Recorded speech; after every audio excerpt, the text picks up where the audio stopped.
Сәлем достар, бүгін сіздермен дәл осындай Тбилиси салатын жасайтын боламыз. Міндетті түрде видеоны соңына дейін қараңыздар, және менің каналымды жоғалтып алмау үшін подписаться түймешесін басып, тіркеліп алыңыздар.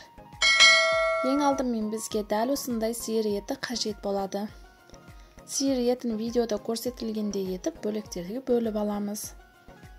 Ал енді дәл осындай өте жіңішке етіп, ұзынша жалпақтау етіп турап аламыз. Қолдан келгенше жіңішке етіп тураңыздар. Барлық еттерімізді турап алғаннан кейін газға қоюға болатын ыдысымызды аламыз.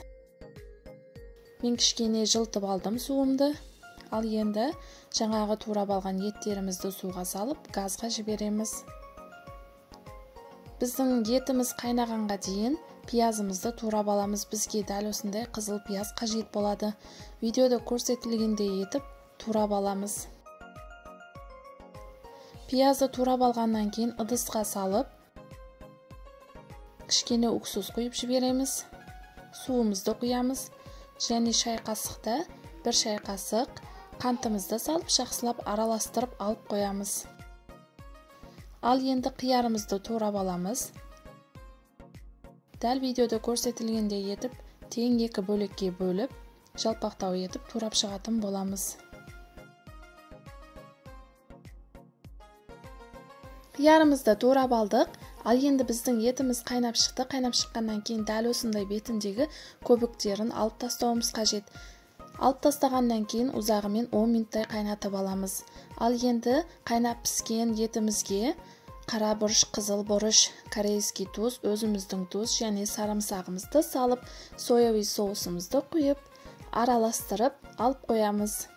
Біздің етімізге дәмдеуіштері жақсылап сіңіп алу қажет.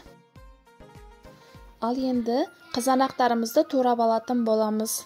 Қызанағымызды тең екі бөлікке бөліп, дәл осындай ішіндегі суларын алып тастауымыз қажет. Бізге сулары қажет емес.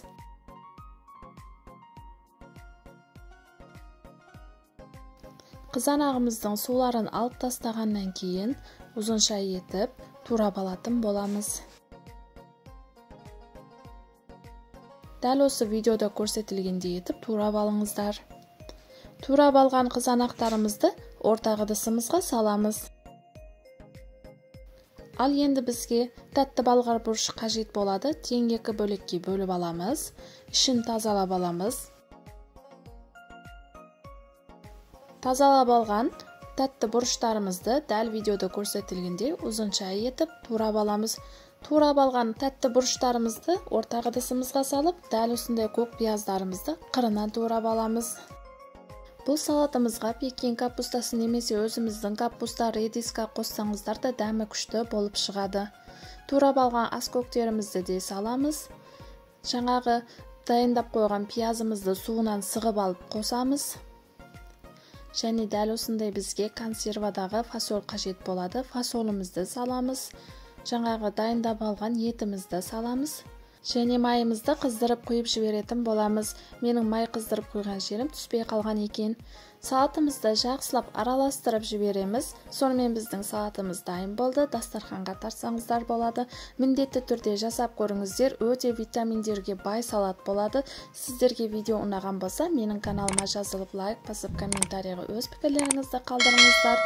Және қоңырау түймешесін басып қойыңыздар. Сау сәлеметте болыңыздар.